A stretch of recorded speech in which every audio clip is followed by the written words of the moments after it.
여호와의 집, 우리 여호와의 성전, 곧 우리 하나님의 성전들에 서 있는 너희여, 여호와를 찬송하라. 여호와는 선하시며 그의 이름이 아름다우시니 그의 이름을 찬양하라. 여호와께서 자기를 위하여 야곱 곧 이스라엘을 자기의 특별한 소유로 택하셨음이로다. 하나님은 영이시니 예배하는 자가 영과 진리로 예배할지니라. 아멘.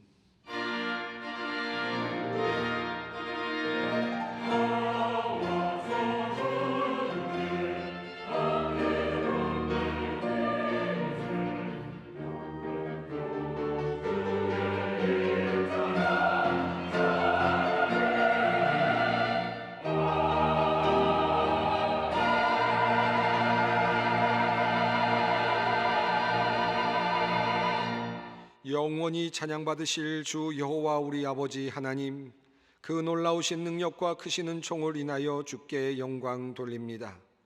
죄와 사망에서 우리를 건지신 주 예수 그리스도의 은혜를 길이길이 찬양하옵고, 오늘도 우리와 함께 하시며 날마다 새롭게 하시는 성령의 놀라운 역사로 인하여 주께 찬송을 부릅니다.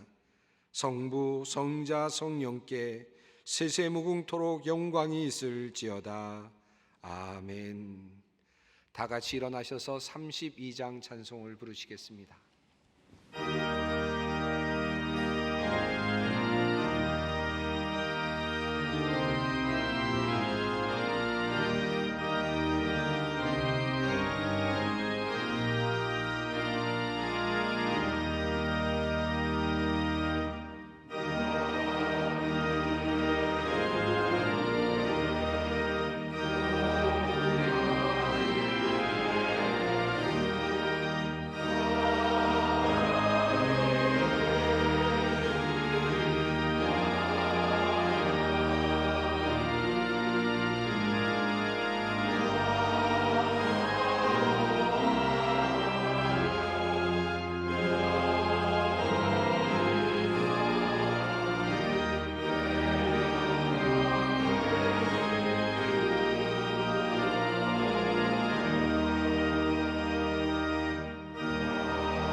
사랑의 하나님, 참으로 부족한 저희들이 주님께로 나왔습니다.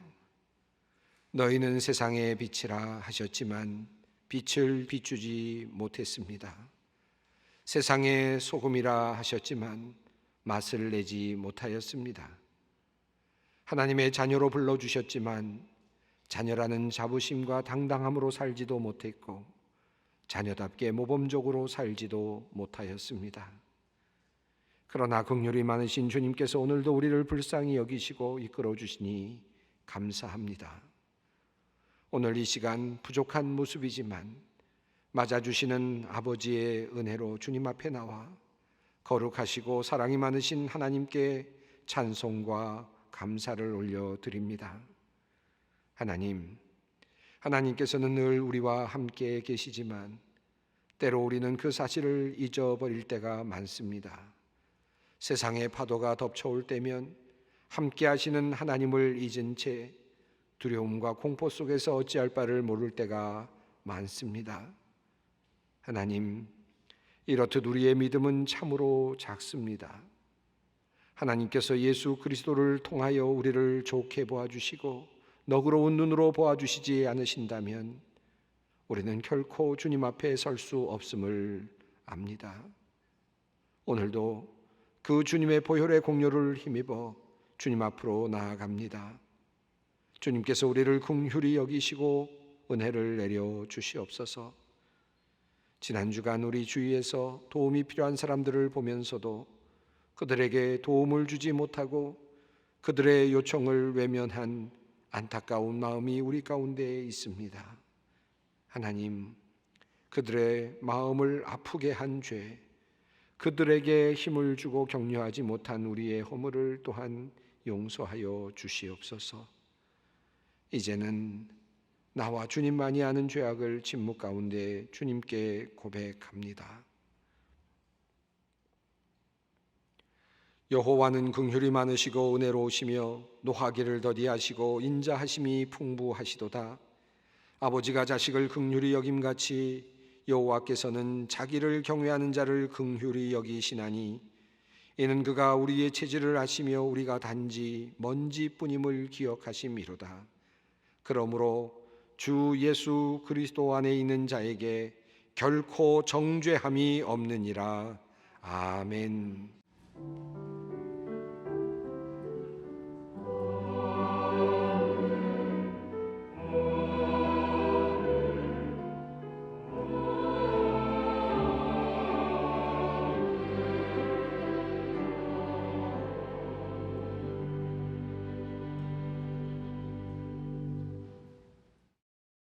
오늘 우리에게 주시는 하나님의 말씀은 구약 성경 시편 139편 1절로 10절 말씀입니다. 시편 139편 1절로 10절 말씀입니다. 이 계시의 말씀을 봉독할 때 다 함께 살아계신 하나님의 음성을 들을 수 있기를 바랍니다. 여호와여, 주께서 나를 살펴보셨으므로 나를 아시나이다.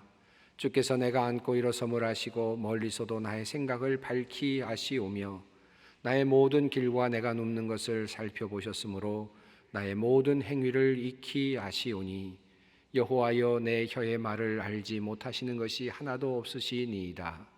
주께서 나의 앞뒤를 둘러싸시고 내게 안수하셨나이다. 이 지식이 내게 너무 기이하니 높아서 내가 능히 미치지 못하나이다. 내가 주의 영을 떠나 어디로 가며 주의 앞에서 어디로 피하리이까? 내가 하늘에 올라갈지라도 거기 계시며 수월에 내 자리를 펼지라도 거기 계시니이다. 내가 새벽 날개를 치며 바다 끝에 가서 거주할지라도 거기서도 주의 손이 나를 인도하시며 주의 오른손이 나를 붙드시리이다. 아멘.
우리가 온라인으로 예배를 드리고 또 예배 현장에서 예배를 드리고 있기 때문에 함께 우리가 소통하는 의미에서 함께 인사하는 시간을 잠시 갖겠습니다. 우리 온라인으로 예배를 드리시는 분들 가족들 간에 사랑합니다라고 인사를 해주시고, 또 우리 예배당에 있는 분들은 반갑습니다라고 인사해 주시면 좋겠습니다. 함께 인사 나누겠습니다.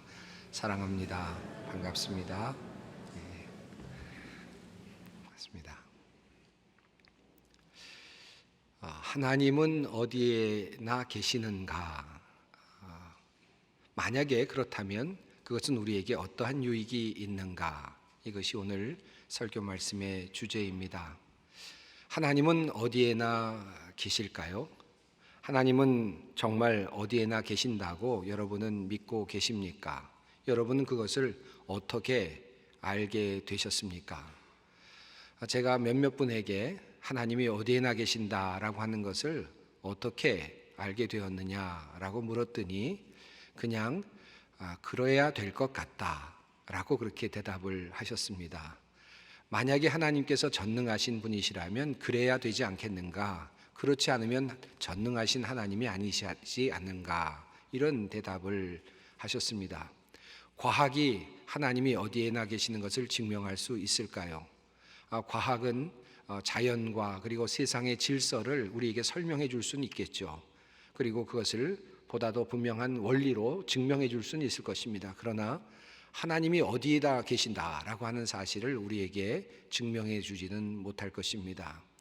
우리가 하나님이 어디에나 계시다라고 말할 수 있는 이유가 있다면 그것은 하나님께서 성경을 통하여 우리에게 분명히 말씀하여 주셨기 때문입니다. 예레미야서에서 하나님은 이렇게 말씀하십니다. 여호와의 말씀이니라. 사람이 내게 보이지 아니하려고 누가 자신을 은밀한 곳에 숨길 수 있겠느냐. 여호와가 말하노라. 나는 천지에 충만하지 아니하냐. 하나님께서 예언자의 입을 통해서 말씀하시기를 나는 천지에 충만하다. 누구든지 나에게서 숨을 수 없다. 라고 그렇게 분명하게 말씀하셨습니다. 오늘 본문이 있는 시편 139편은 다윗이 영감을 통하여 말씀하고 있는 귀한 하나님의 그 말씀입니다. 하나님의 속성을 우리에게 알려주고 있는 귀한 말씀이죠. 이 말씀 속에도 하나님이 어디에나 함께 계시는 하나님의 편재성을 말씀하고 또 찬송하고 있습니다. 그런데 이 본문 속에는 하나님께서 어떤 차원으로 함께 하고 계시는지, 하나님께서 어떤 모습으로 어디에나 계시는지를 우리에게 잘 설명해 주고 있습니다.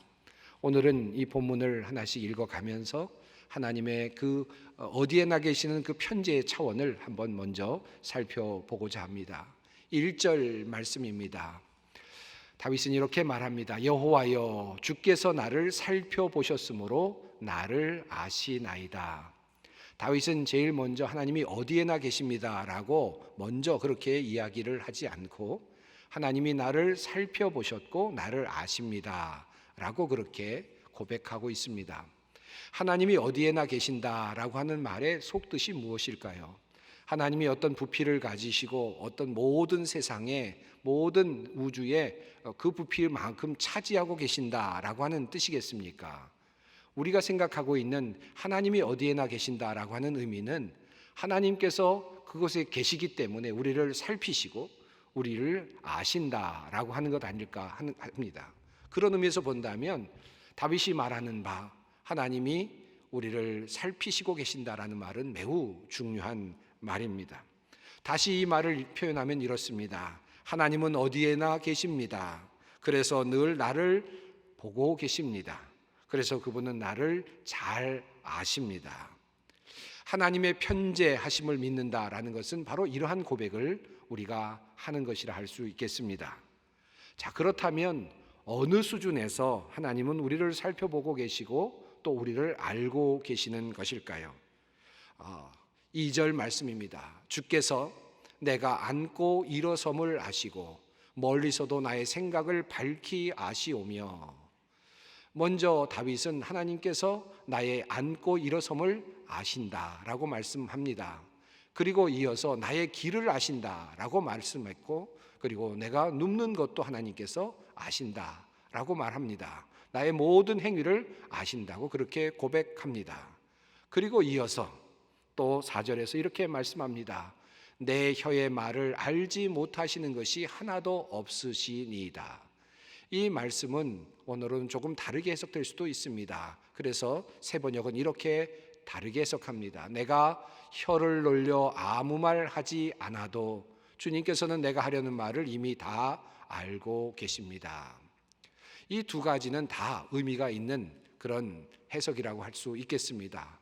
요약해 보면 이렇게 말할 수 있겠죠. 하나님은 어디에나 계십니다. 그분은 우리가 살아가는 모든 삶을 살펴보고 계십니다. 우리의 생각도 잘 알고 계십니다. 우리의 앉고 일어섬을 하나님은 아십니다. 우리가 한 말도 다 알고 계시고 하나님은 우리가 하지 않은 말도 알고 계십니다 라고 말할 수 있습니다. 다윗은 이 놀라운 지식을 깨달았습니다. 그리고는 이 놀라운 지식을 알게 해주신 것이 너무나도 감사해서 감격적으로 이렇게 하나님 앞에서 표현합니다. 주님께서 나의 앞뒤를 두루 감싸주시고 내게 주님의 손을 얹어주셨습니다. 이 깨달음이 내게는 너무 놀랍고 너무 높아서 내가 감히 측량할 수조차 없습니다. 하나님께서 이 지식을 나를 둘러싸시고 나에게 안수해 주셔서 내가 이것을 알게 되었다라고 고백합니다. 이것이 너무나도 놀랍다라고 그렇게 감탄하고 있습니다. 그리고 나서 이 모든 깨달음을 종합하면서 그는 이렇게 고백합니다. 내가 주의 영을 떠나 어디로 가며 주의 앞에서 어디로 피하리이까? 내가 하늘에 올라갈지라도 거기 계시며 수월에 내 자리를 펼지라도 거기 계시니이다. 내가 새벽 날개를 치며 바다 끝에 가서 거주할지라도 거기서도 주의 손이 나를 인도하시며 주의 오른손이 나를 붙드시리이다. 그는 이렇게 참으로 하나님의 그 편재성을 이렇게 노래합니다. 하늘 끝에도 계시고 바다 끝에도 계시고 어떤 곳에 우리가 갈지라도 하나님은 그곳에 계십니다 라고 그렇게 노래하고 있습니다. 그런데 이 다윗의 깨달음은 한 걸음을 더 나아갑니다. 그는 이렇게 이야기합니다. 주께서 내 내장을 지으시며 나의 모태에서 나를 만드셨나이다. 내가 은밀한 데서 지음을 받고 땅의 깊은 곳에서 기이하게 지음을 받은 때에 나의 형체가 주의 앞에 숨겨지지 못하였나이다.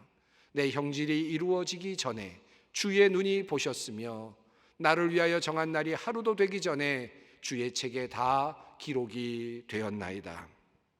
다윗은 현재가 아니라 자신의 형질이 이루어지기 오래전 바로 과거로 거슬러 올라갑니다. 그때에는 그럼 하나님은 어디에 계셨는가를 추적합니다. 그리고 이렇게 고백하죠. 내가 하나님께 감사함은 나를 지으심이 심히 기묘하심이라.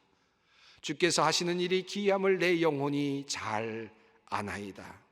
하나님께서는 자기 자신이 형질이 이루어지는 그때에 이미 하나님께서는 그곳에도 계셨다. 그리고 그곳에서 나를 보셨다라고 고백합니다. 이것이 얼마나 놀라운 일인지를 그는 이야기하는 것입니다. 주께 감사하는 것은 나를 지으신 그 일이, 그 자리가, 그때 그곳이 너무나도 기묘하셨다라고 그렇게 고백하고 있습니다. 하나님은 어디에 계십니까? 다윗은 이렇게 이야기합니다. 하나님은 내가 태어나기 전, 나의 형질이 이루어지기 전 바로 그때에도 하나님은 그곳에 계셨다. 하나님은 내가 가는 모든 길 가운데 함께 계셨다. 하나님은 나의 모든 삶의 현재 자리에 지금도 계신다. 하나님은 나의 생각의 자리에도 계신다. 하나님은 나의 마음에도 계신다. 내가 말하지 않은 바로 그 마음의 한 구석에도 하나님은 존재하고 계신다. 나의 행위를 아시고 나의 생각을 아시고 나의 모든 것을 알고 계신다라고 그렇게 고백합니다.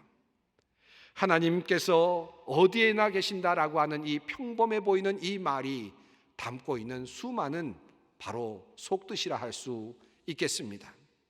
자, 그렇다면 우리가 하나님은 어디에나 계신다라고 그렇게 고백한다면 이 고백은 우리에게는 어떤 의미가 있는 것입니까? 어떤 유익이 우리에게 있는 것일까요?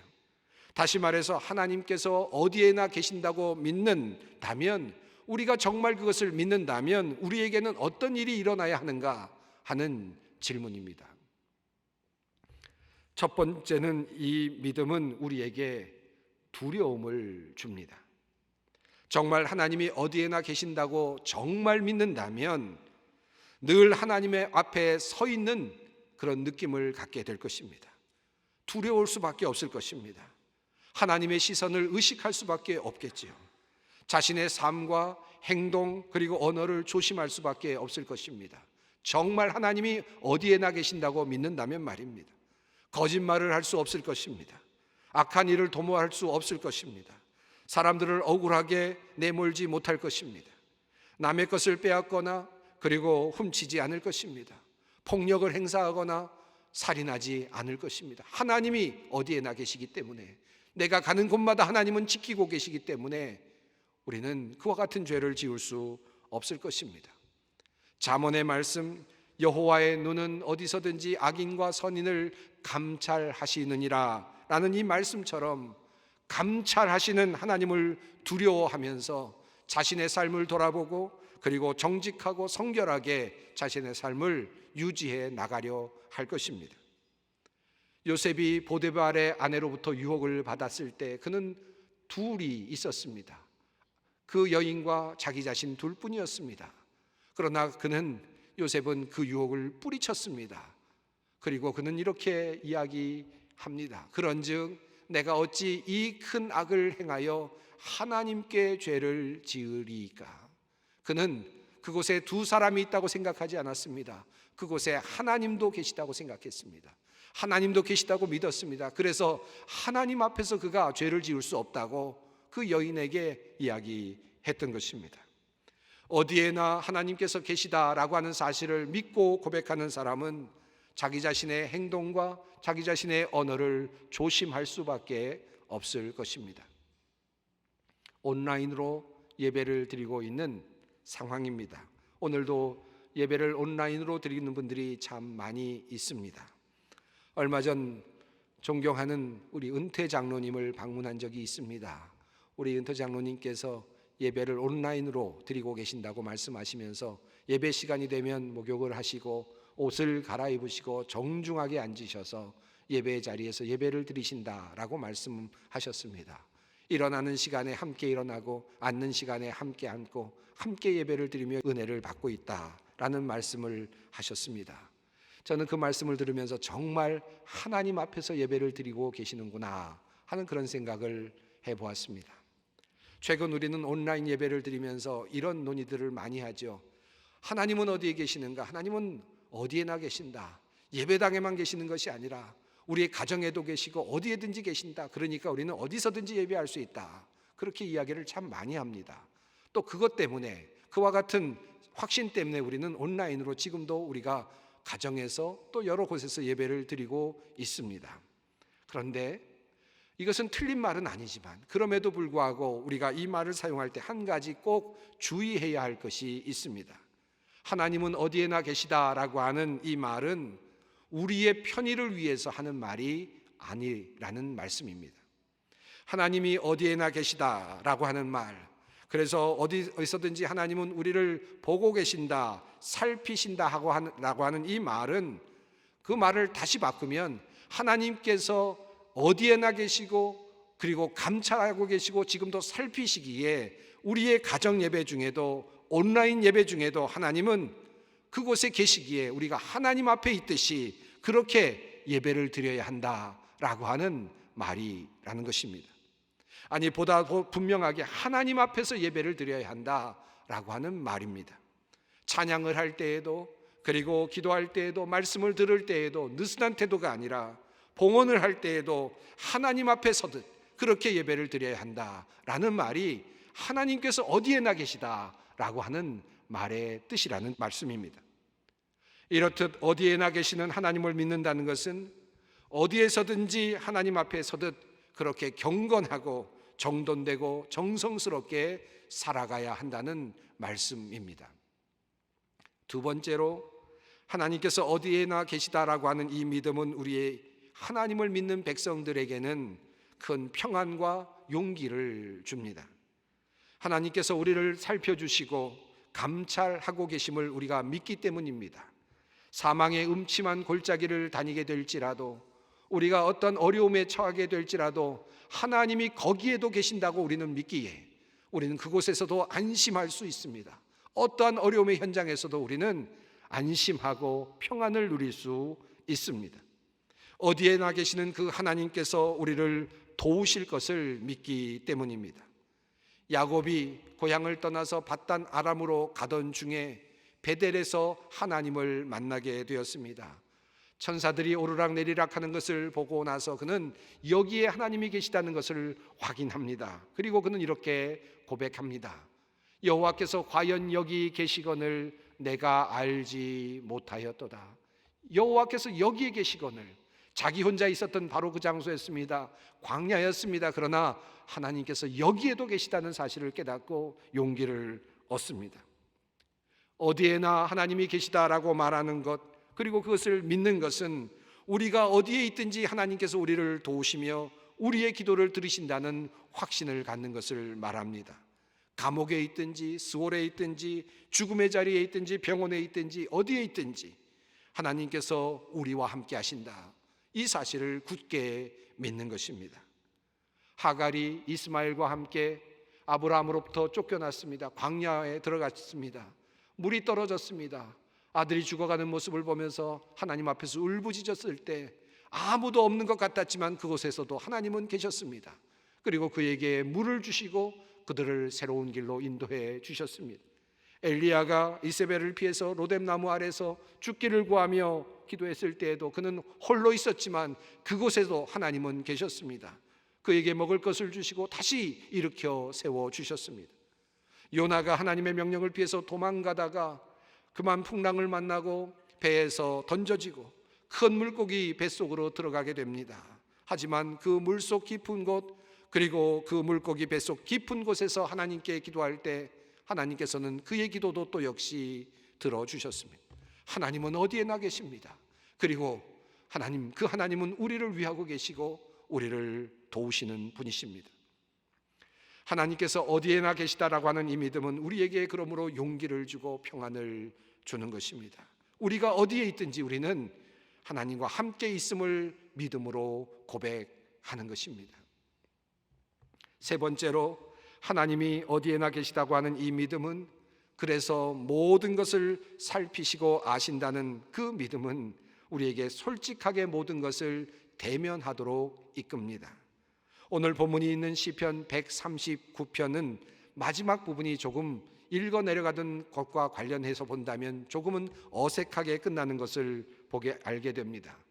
흥미롭게도 다윗은 앞부분에서 하나님은 어디에나 계시고 모든 것을 살피시고 아신다고 하는 놀라운 비밀을 말했습니다.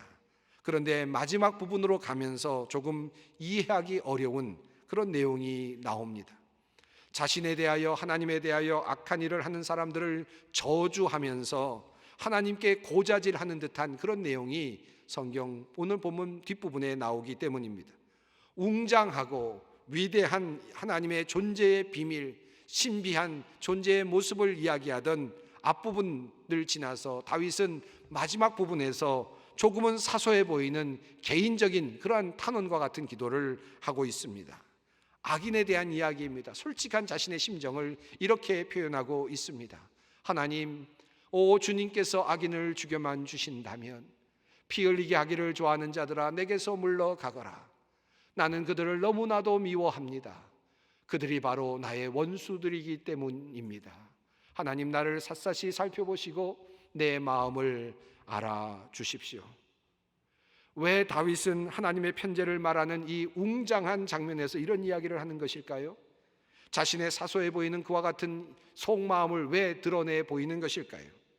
어디에나 계시는 하나님이라는 이 말의 표현은 앞서 말씀드린 대로 우리의 생각과 마음, 그리고 심지어는 하나님께 말씀드리지 않은 바로 그것까지도 살피시고 그리고 아시는 하나님이라고 하는 말의 다른 표현이기 때문입니다. 그렇기 때문에 다윗은 모든 것을 아시는 하나님 앞에 숨길 것이 없다고 생각하는 것입니다. 자신 안에 모든 것들, 자신 안에 있는 억울한 마음, 그리고 분노의 마음, 원수를 갖고 싶은 마음, 그 모든 마음조차도 하나님이 모두 알고 계심을 자기 자신이 알았기에, 더 이상 숨길 수 없음을 알았기에 숨기려 하지 않는 것입니다. 숨길 이유가 무엇이겠습니까? 하나님이 내가 말하지 않은 것도 아시고 말하지 않은 그 마음의 어떤 그것에도 하나님은 계시는데 무엇을 숨길 수 있겠습니까? 그래서 다윗은 이야기하는 것입니다. 자기 마음속에 있는 솔직한 자신의 감정을 하나님께 아뢰는 것입니다. 말하지 않은 것까지 아시는 그 하나님 앞에서 주님께 모든 것을 고하는 것입니다. 그러므로 하나님께서 어디에나 계신다라고 말하는 것, 하나님께서 어디에나 계신다라고 하는 것을 믿는 것은 솔직하게 하나님 앞에 나아가도록 우리를 요청하는 것입니다. 하나님이 어디에나 계신다라고 믿으신다면 우리는 솔직해야 합니다. 그리고 하나님 앞에 나아가야 합니다. 이러한 사실을 인정하게 되면 우리는 네 번째, 더 중요한 더 깊은 차원의 신앙으로 나아갈 수 있습니다. 사랑하는 여러분, 만약 여러분이 하나님께서 모든 것을 아시고 살피신다고 한다면, 마음속 깊은 곳까지도 살피시고 아신다고 한다면, 그리고 내가 아직 말하지 않은 것까지도 알고 계시고 그 지점까지 하나님께서 가 계신다고 우리가 믿는다면 과연 우리는 하나님 앞에 온전하게 설 수 있겠습니까? 당당하게 하나님 앞에 설 수 있겠습니까? 내 안에 있는 나쁜 생각들, 그리고 나쁜 의도들, 심지어 하나님을 조금 불편하게 생각하는 그런 생각들, 그 모든 것들을 다 하나님 앞에 드러내 보일 수밖에 없지 않겠습니까? 아니, 내가 보이는 것이 아니라 하나님이 다 알고 계시지 않겠습니까?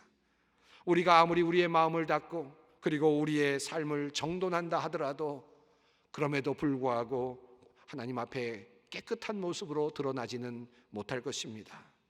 그렇습니다. 사실 모든 것을 살피시는 주님 앞에서 우리는 사실 정말 절망할 수밖에 없습니다. 모든 것을 살피시는 주님, 모든 것을 아시는 하나님, 어디에나 계시는 그 하나님 앞에서 우리는 숨겨질 수 없습니다. 하나님 앞에 모든 것은 드러납니다. 그것은 우리에게는 위기가 됩니다. 그리고 이것은 우리에게는 절망이 되기도 합니다. 어떻게 그렇게 모든 것을 살피시는 하나님 앞에 우리가 온전히 드러날 수 있겠는가 하는 것입니다. 그런데 참으로 놀라운 것은 하나님께서 우리의 모든 것을 감찰하시는데 긍휼하심으로 우리를 살피신다는 것입니다.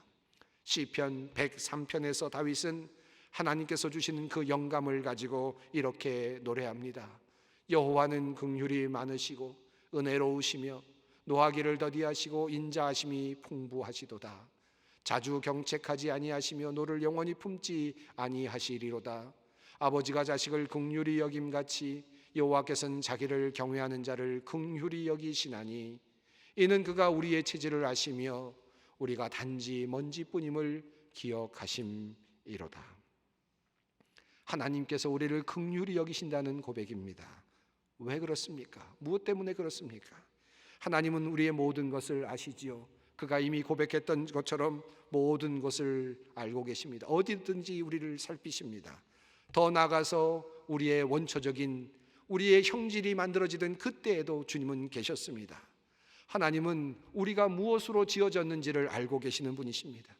우리의 근본까지도 꿰뚫어 보시는 분이십니다. 우리의 체질을 알고 계시는 분이십니다. 우리의 연약함을 알고 계시는 분이십니다. 우리의 연약함을 동정하고 계시는 분이십니다. 우리가 단지 먼지뿐임을 알고 계시는 분이십니다. 그래서 우리 주님은 우리가 어디서부터 왔는지를 아시기 때문에 우리의 한계가 얼마나 정말 나약하고 힘든 것인지를 알기 때문에 우리 주님께서는 우리를 긍휼히 여기시는 것입니다. 우리의 형질이 채 이루어지기도 전에 우리를 살피신 하나님은 우리의 근본까지도 아십니다. 우리의 연약함도 아십니다.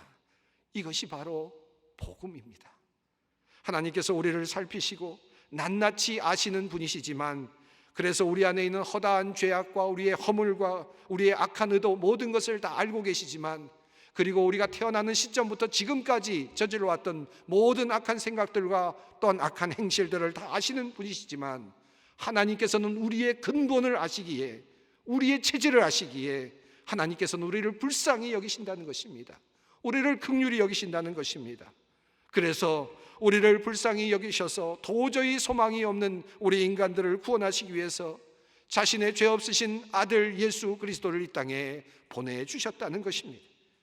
우리의 모든 죄악을 낱낱이 아시는 그 주님께서, 우리의 과거와 현재와 미래의 죄악까지도 알고 계시는 그 주님께서 우리의 연약함을 보시고 밖으로부터 구원하시기 위하여 당신의 아들을 이 땅에 보내주신 것입니다. 이것이 바로 은혜이고 이것이 바로 복음입니다. 이 믿음이 중요합니다. 우리를 살피시고 다 아시는 하나님, 어디에나 계시는 하나님은 우리를 모두 알고 계시기에 우리를 긍휼히 여기십니다. 우리를 불쌍히 여기십니다. 그래서 우리를 위하여 구원의 활동을 하시는 것입니다. 하나님께서 우리를 구원하시는 것입니다. 두려워하는 마음으로 주님을 섬기십시다. 하나님은 우리의 체질을 아시고 그리고 우리를 마침내 구원해 주실 것입니다. 기도하겠습니다. 사랑의 하나님, 우리의 모든 것을 아시는 주님, 우리가 부족하고 연약한 모습으로 이 자리에 있습니다. 우리의 말하지 않은 것까지도 아시는 주님 앞에서 무엇을 숨기겠습니까? 주님, 우리는 먼지요, 우리는 흙으로 돌아갈 아담입니다. 하나님, 우리를 구원하여 주시옵소서. 우리를 긍휼히 여겨 주시옵소서. 예수님의 이름으로 기도드립니다. 아멘. 찬송가 382장 함께 부르시겠습니다.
평화의 하나님께서 친히 여러분을 완전히 거룩하게 해주시고 우리 주 예수 그리스도께서 오실 때에 여러분의 영과 혼과 몸을 흠이 없이 완전하게 지켜주시기를 빕니다.